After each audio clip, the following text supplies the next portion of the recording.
Right, so welcome back to TV3, our groundbreaking coverage, and the trial is on. And of course, you saw the first witness there being called into the witness box to give evidence. But I guess this morning is lawyer Maurice Ampa is from the Legal Advocacy Foundation. We'll be trying to find out exactly what is happening there for those of us without that legal brain. And we'll be crossing over to Thomas Odotepapo, who is right there at the Supreme Court to get us the views of those counsels who are in there. Now what is happening is that the court has taken a break to take a decision on that objection. But Lawyer Paul, thanks so much for joining us this morning. Now let's quickly talk about what has led to the break before we begin to look at other things. Is this what we're likely to see in the course of the trial? Definitely. We are likely to see a lot of this development because lawyers will continue to object to some of the things that they think that it's not a fair way of trying the matter. And normally you do that to confuse your opponent. You realize that in this particular instance, the petitioner, Dr. Babuwa, was really on top of issues. He was giving the side of the story, and then this objection has come in to break the free flow of the story that is trying to put before the court. And it's simply that the respondent is trying to say that, look, don't surprise us. Right. Whatever you want to see, you have to put it in a petition so that we can answer to. Right. So if the evidence he's trying to give is not in the petition, that is what the objecting to. Yes, definitely, because they don't want a solution whereby you have not make all your case known to them. What are your petition? What are you complaining of? You must let them know so that you don't speak a surprise on them. In law, we try to do what we call be fair to each other. Let me know what you have against me so that I can prepare adequately to come and face you. So they are trying to say that once you have not made it known to me, then it will be unfair to spring a surprise to me. But I think the petitioner's counsel is trying to pinpoint certain areas to let them know that, look, they have pleaded that they have made these things known. Right. So it is uncalled for. So you realize that the reason why the Supreme Court judges have to leave for a short recess is they are 9. So they're going to take a decision. They are going to look at the issues and then maybe end up voting. Because they always, if that's the disagreement, because they may be, some of them will say that, look, they think that the objection should be sustained, others will think that the objection should be ignored. Therefore, if unanimously they think that the objection is not necessary, they will come and say so. But if some believe that it's a good objection, then they have to vote on it. And if we're talking about speedy trial, is this not going to delay? No, you see, I'm so happy about the way they are going to decide. I think by 10 minutes or 15 minutes, they'll come back. So, and then they'll make sure that these objections are grounded in law. Right. But so this one is grounded in law. They are trying to test whether properly the objection can be sustained. But I looking at what has transpired so far so good. Let's give them the opportunity. They'll come back and then we will all get to know what their position is. And now we're going to have some of these things, objections here and there being punched through the proceedings. You said the objection is grounded in law. Now, if a counsel wants to delay the process, could he use that as a strategy, as a tactic? Normally, that's what you do. Normally it's like boxing. That they are boxing. You look at your opponents. You try to it's like they are clinching. You know, when the opponent is flowing. Dr. Babuwa was doing well. Right. He was giving the side of the story. It was flowing. People who are watching him realize that they are flowing. Then the opponent realize that, look, the way the man is flowing, let's find a way to clinch. And so it's a nice strategy. And they are trying to clinch. But I believe that the objection will be looked at critically. Looking at the objection, they are saying that the respondent counsel is saying, the electoral commission is saying that, look, you are surprising us. Right. You don't know what you're talking about. You didn't say that there is this annulment in your petition. That's your pleading. Therefore, don't surprise us. If you want to say so, then go and amend, and then come back and then put it down there in your petition so that we can also respond. Then it will be fair. You think that the judges taking a break before taking the decision, is it possible for them to sit there and take that decision that, look, this objection is upheld or overruled? It's a legal objection, and it's not frivolous. Therefore, you say because they are 9, if it were to be a one judge, then it will be quite easily to sit down there for him to take but that they are decision. 9. So being 9, it's very difficult for you to seek their opinion at the same time, because whilst others will say that, look, this objection should be overruled, others say it should be sustained. So you see that that's what actually happened. Then you see the presiding judge conferring, but what about the other ones? So it's better to retire and go and take a decision. You go to a room and then you look at the objection, you look at the response to the objection, then you decide. And when you decide, and then there's this kind of a division where they are divided, then you vote on the issue.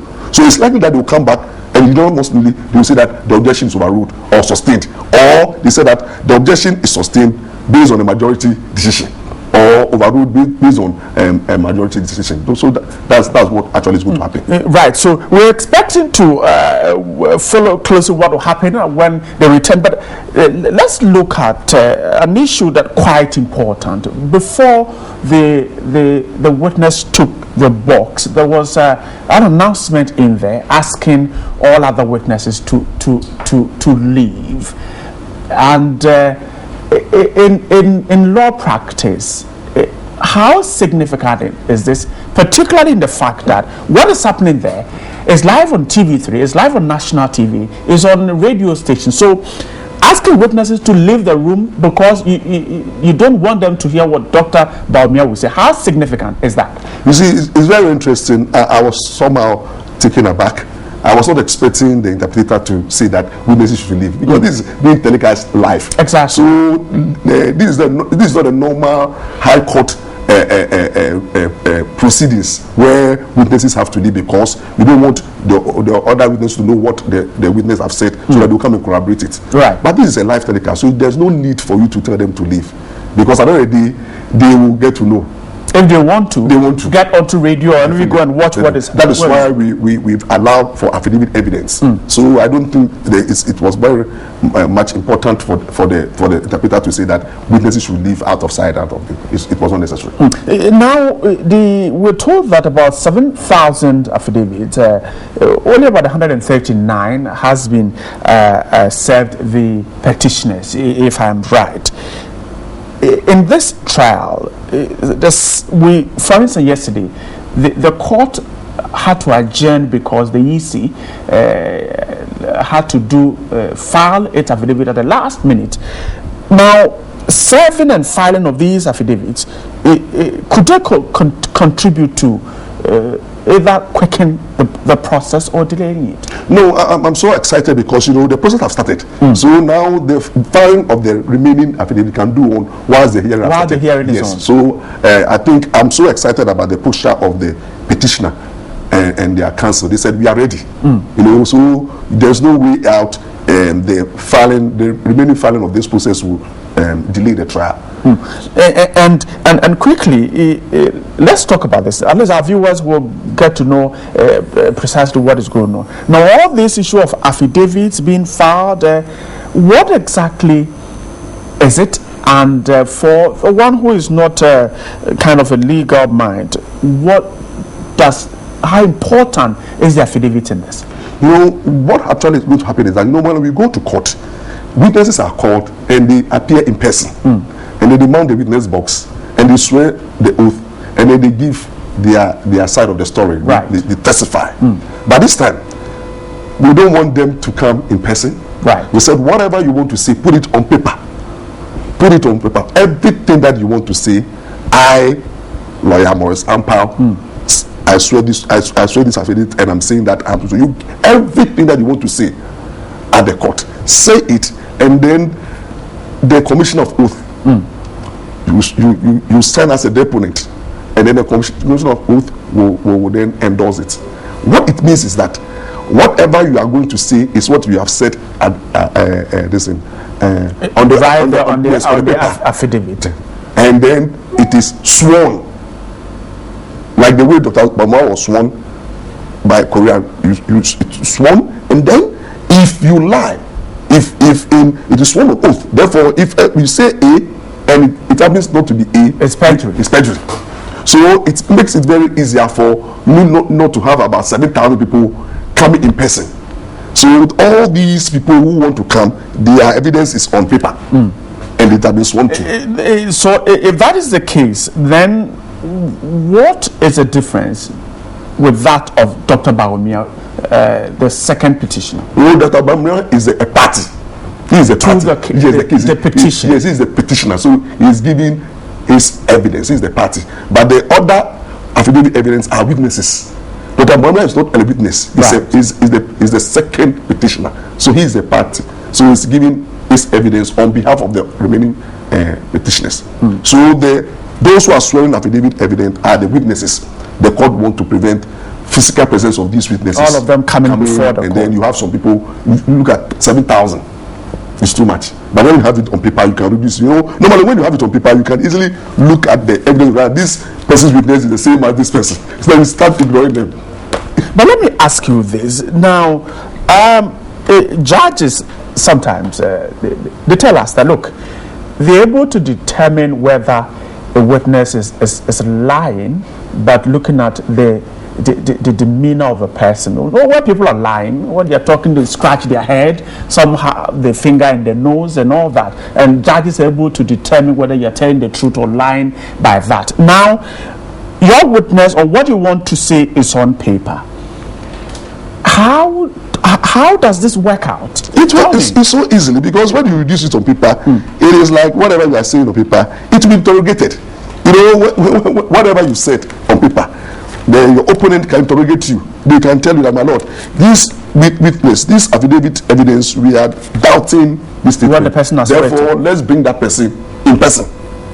Then they put him in the witness box. So you're suggesting that even though the affidavit is there, yes, if there's that kind of doubt, misunderstanding doubt, yes, you'll be called upon. The one who have sworn will then be called upon to come, and then you'll be cross-examined on whatever you have said. So that's where you can be exposed.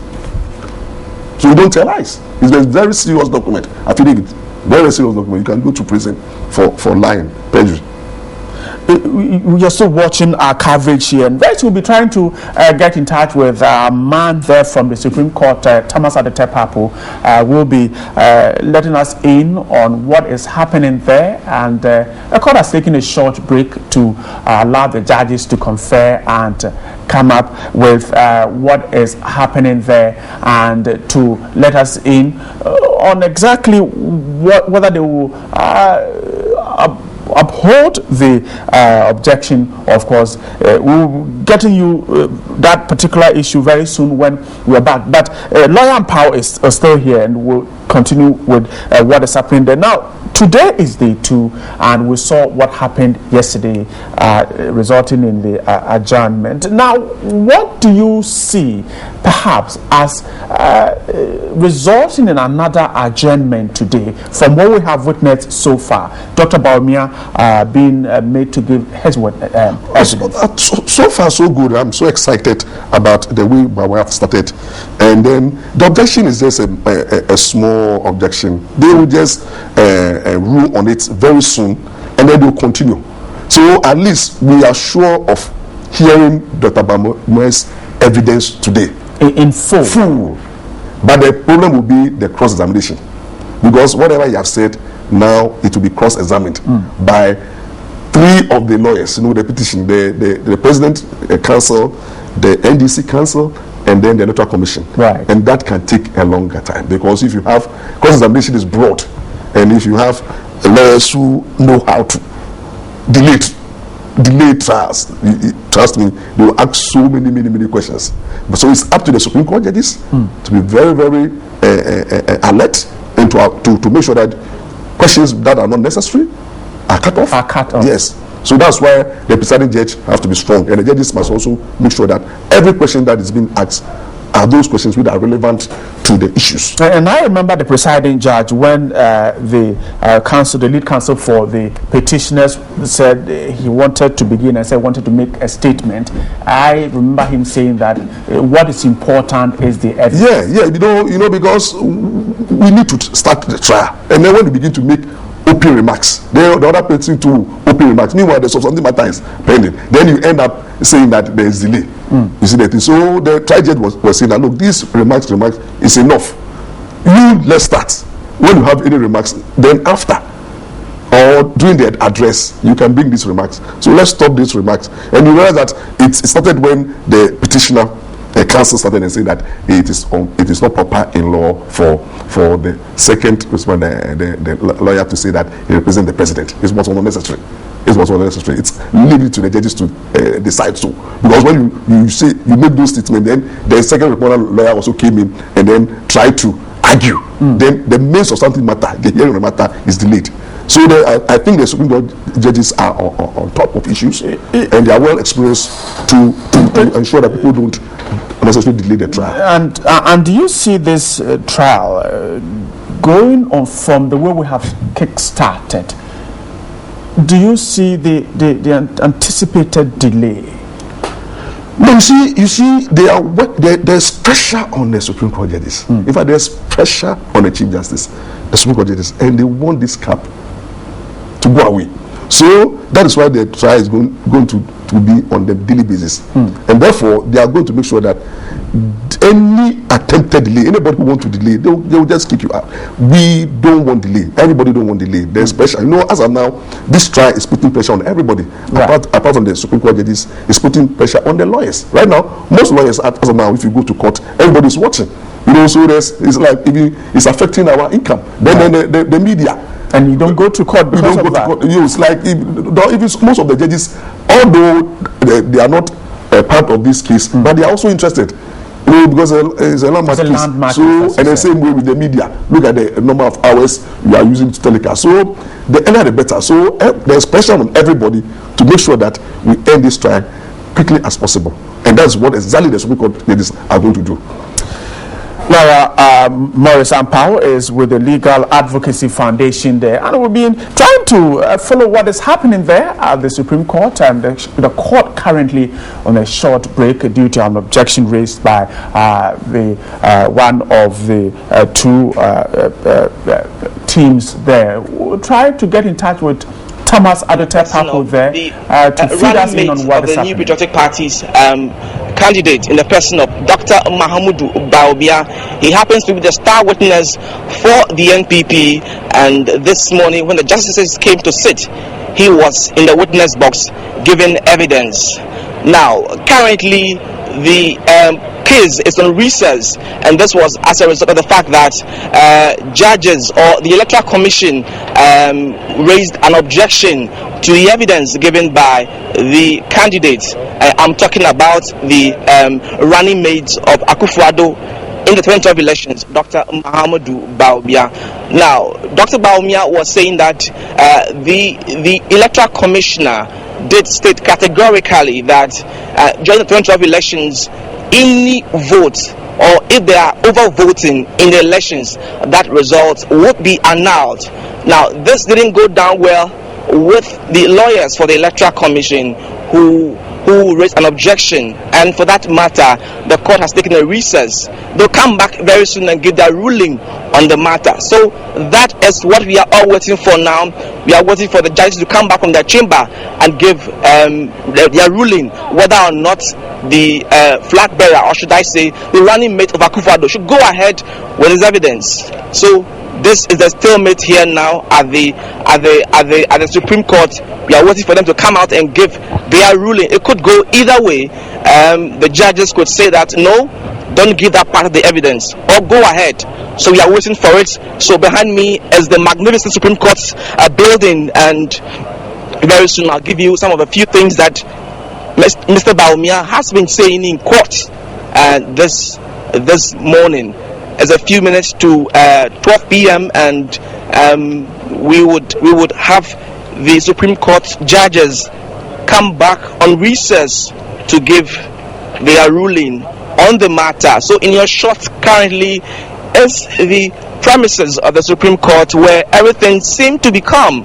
You could see some few people interacting, some policemen interacting with some lawyers who have come to witness the case. And because the case is a novelty case, it has attracted some lawyers who want to listen to it and advise themselves, as a matter of fact. So quickly, by way of recap, I'll run by you what Dr. Mahamudu Bawumia has been saying at the Supreme Court here in Accra, where he happens to be the star witness for the petitioners. Now, Dr.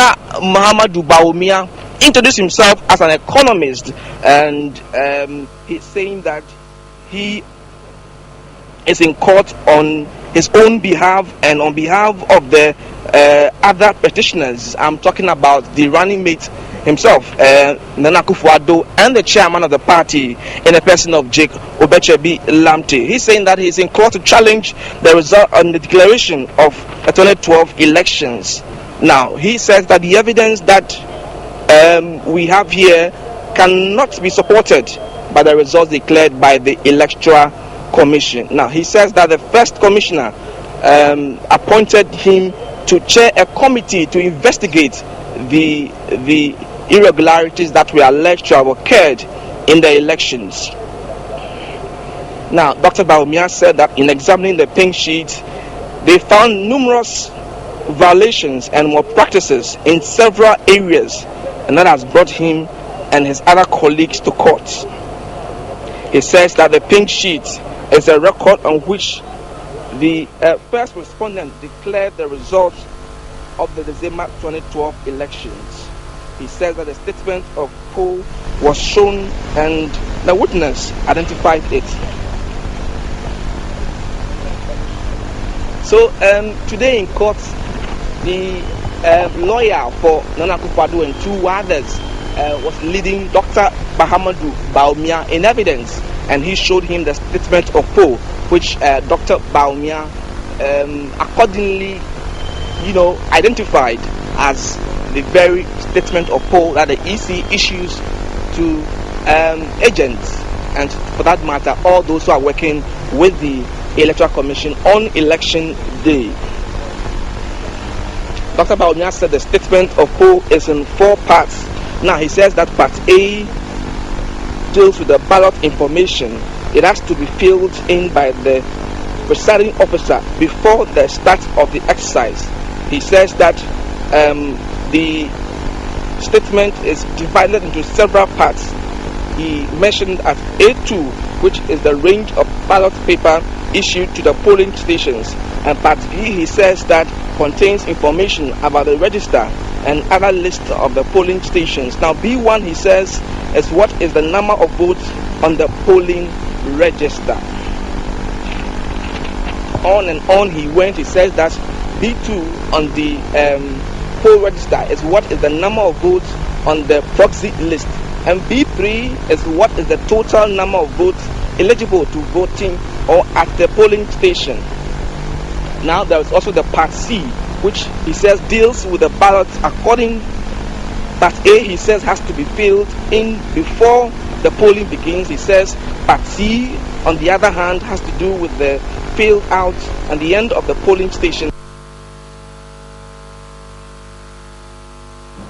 Right, sorry that we lost Thomas Adetepapo from the Supreme Court in Accra here. And lawyer Maurice Sampa is still here. We'll be getting back as when the judges are back to their seat to rule on that particular objection. But lawyer Sampa, let's look at this. For our viewers who perhaps do not understand properly some of these things, when an objection is ruled, what does it mean legally, and to the layman on the street? What does it mean? An objection in law is a protest that, look, don't be smart on me. Don't you want to cheat me? That's what it means. Look, you want to surprise me. You have made an allegation against me. You didn't add this allegation. Now you are trying to lead evidence on it. I'm at a loss. So what the counsel for the Electoral Commission is saying is that, look, Dr. Bamwa, you are saying that there is annulment, but we didn't see that in your petition. That is your pleadings. Therefore, you can't go ahead to talk about annulment. If you want to talk about annulment, then go and amend. Bring back annulment so that we can also respond.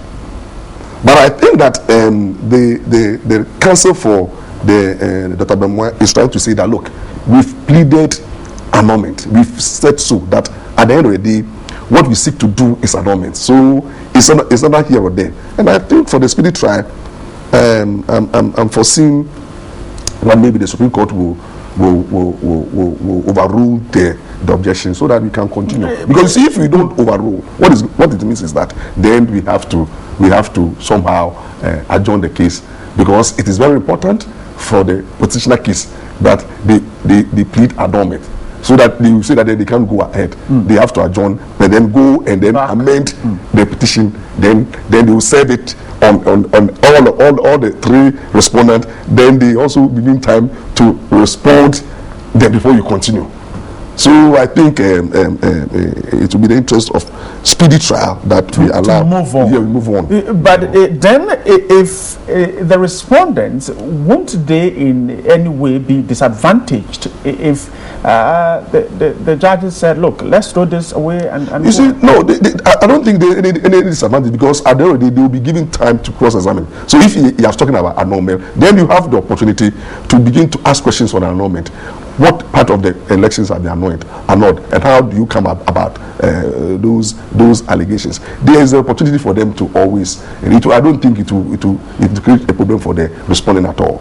And I ask you this question because in some cases, a case like we've just seen there's a short break. The judges are supposed to make a ruling. They come back and make a ruling, and then the signal thrown out there is that the one who won the ruling is kind of in the lead. Is that the situation in law practice? No, please. With law, until the law is not like boxing. Because you can seem to be winning, but one technical blow you'll be down. So that's why it's very difficult even for the media, for us not to prejudge. Right. You can never predict the outcome of this election, electoral petition. You can't, because you see, at the end of the day, it's about the evidence, and the evidence, how credible they are, and then not all are credible, but whether those evidence that you have led has been able to lead you to establish your case, and whether it will be proper for the elections to be annulled. All these things, it is the judges alone. And mind you, nobody in Ghana can decide than the Supreme Court. So I look at this election petition as voting by the 9 judges. It's going to be a voting by only the 9 judges. So at the end of the trial, they go in there as they are going right now to decide. And I know it will be either 9-0, 6-3, 5-4, and then that's how it will go. Definitely. And you don't envisage a tie? No, because it is 9. It is so odd. 4, yes, it is 9. So definitely it's all number. So it's either 5 against 4, 6-3, 7-2, and then 9-0. None of them can decide to abstain from vote. No, you cannot.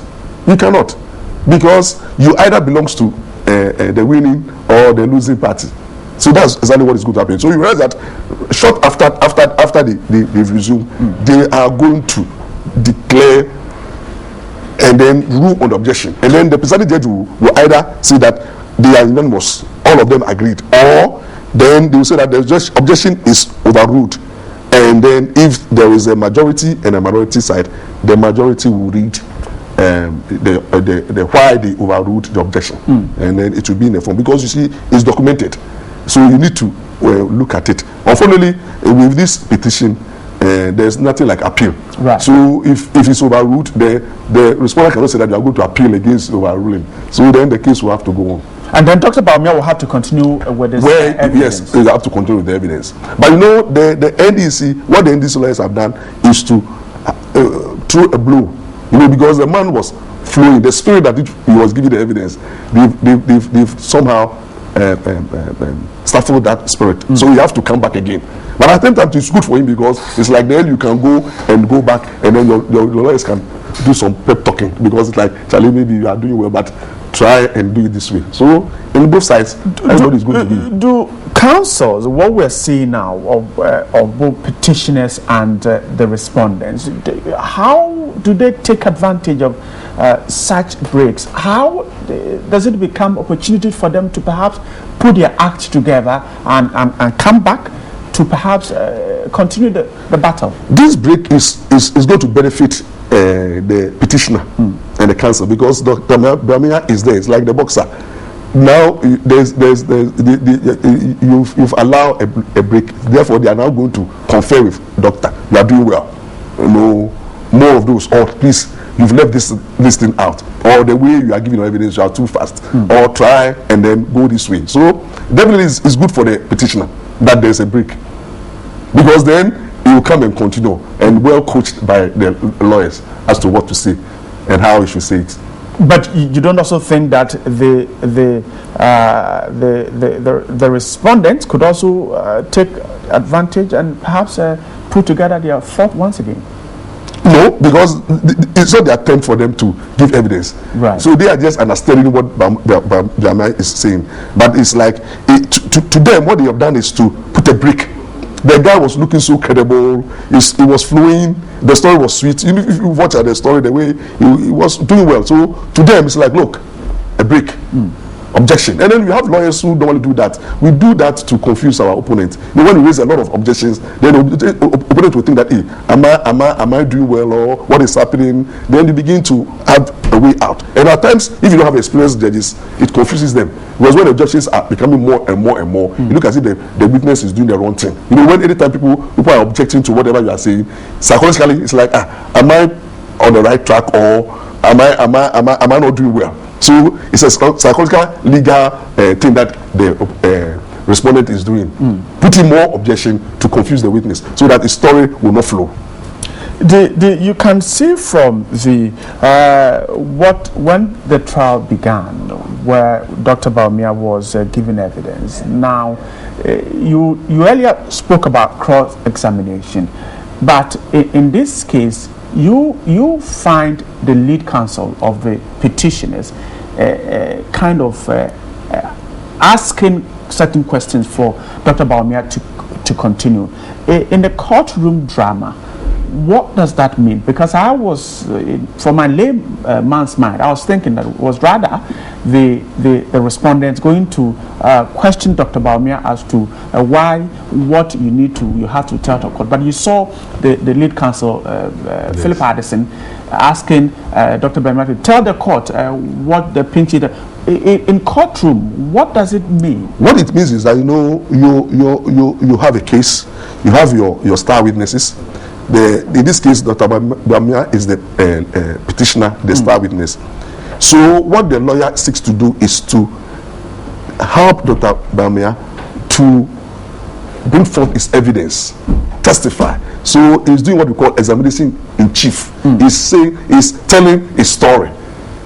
So you lead your witness to tell a good story, but you don't say words into his mouth. It will be so you put it in the form of a question. So you realize that they ask, what do you mean by this? Why are you here? Those things will enable your witness to tell a good story. Because at the end of the day, it is how you allow your witness to tell a good story, so that you will not open up your witness to be punched. So what the lawyer is doing is that let the witness tell the story, but try to close up. Because your opponent too are listening. The respondent lawyers are listening to the story. They are jotting down loopholes. And so you try to make sure that you narrow the questions. You don't open it up so much, so that a good story will be told. So that during cross-examination, because after you've told your story, now the opponent will have the opportunity to ask you questions, to discredit you, or to rubbish you, or to make your story not look so credible. So it is up to the counsel to guide, because your witness is not a lawyer, he may go out and say so many things, and at the end of the day, you will not be able to defend it. So that is the role of a lawyer. And so, if that is the case, why don't you get the lead counsel to give that testimony? No, lawyers are not party to their cases. We just assist. We are lead counsel. So the lawyers are not parties. We represent, and then we guide our clients to say, you know, because the counsel for Bawumia, they are not part of the case. They are just hired to make sure that you tell your own story. Because at the end of the day, you were the vice president, and you were the one that you thought you have been cheated. So go and tell your story. The court will not allow the lawyer to tell the story for the witness. Do you see from where we are going? Do you see cross-examination today? Today, yes, because it looks as if Dr. Bawumia will finish very soon. Because so far so good, what he just have said is about to end. If they have not objected by this time, Bawumia will be over. Then, with the cross-examination, I don't see it ending today. Because after Bawumia have finished, they may say that let's seal the mouth. Let's ask maybe one questions or two questions, because your opponent to have to go and study whatever you have said, giving time to go and then study and then look at your petition, look at certain loopholes, and then plant the questions that he have to ask you. Right. So definitely today, if we pray that the objection either is sustained or overruled, so that we continue. Then Bawumia finishes with his evidence in chief, whatever he have to say. Then the lawyers are made to ask one or two questions for them to seal his mouth, so that the next adjourned date, that tomorrow they can come and continue asking questions. So you don't anticipate cross-examination today? The cross-examination will start, but you will not finish today, because each lawyer, the respondents have 3 lawyers. So the EC lawyer will cross-examine, and then after that, the president lawyer will cross-examine. Then after that, the NDC lawyer will cross. And trust me, it will not be an issue that they can deal with today. And maybe some of them will say that look, they are now yet to get all the evidence that whatever Bawumia have said, including what he said and the affidavit. Yes, they have to go and study all. No. Right now they are going to study. Already studied the affidavit. Yes, they are continuing to study it. But now, whatever he said today. Whatever he's saying today. I heard one of the counsel say that Dr. Bawumia should take his time and give his the evidence, so that they can take copious notes. Yes. So that they wouldn't have to depend on the transcript.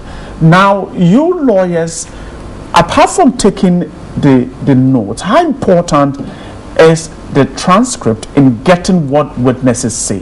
No, the transcript, you know, it has a money way of recording. So at times you can write, and your mind will be faster than a pen, and the pen is faster than but the transcript is an official document, and it's very difficult for you to challenge it. So at times they have also video. But they are done by human beings. Yes, it's a recorded. Yes, it's recorded. You record the voice, and then it is typed. Yes. So when they finish, they play the voice, and then they type. So when you are not sure, you pause and you listen, and you listen, and then you translate. So that's what is going to happen. And then you know the judges too are writing at the same time, and the lawyers too are writing, so that they can compare. So that's what is happening. So you compare your notes to the transcripts and to the voice recording, and all those things help in knowing actually. So that is what you are going to study, and perhaps that is why they will ask for adjournment for them to go and definitely. You see, because Bawumia has not finished, and it's almost 12. So you realize that it's past 12. So you realize that if he continues, he may end up tendering evidence. He may end up saying that all these things that they have said, do you have anything to prove it? He say yes, I have document. Where is the document? Then he may tender some of them. Some of them they have already given them in affidavit evidence. So there will be tendering of documents here and there, and that will also delay Because when you tender documents, maybe the opponent will say that, look, I'm objecting to the tendering. Why? Because it has not been stamped. Some legal issues. Right? But I am sure that the Supreme Court judges are aware of the pressure on them, and then they will not allow any delay or further delay in this trial. So trust me, cross-examination cannot start today. It cannot start today. Lawyer Maurice Ampao is with the Legal Advocacy Foundation there. We've been trying to look at exactly what is happening from the Supreme Court and try and see if we can make some sense out of it and help you also understand the process that is going on. This is our groundbreaking coverage of the election petition case. Don't forget that the Supreme Court ordered live telecast. National TV is also on TV3 and other media outlets.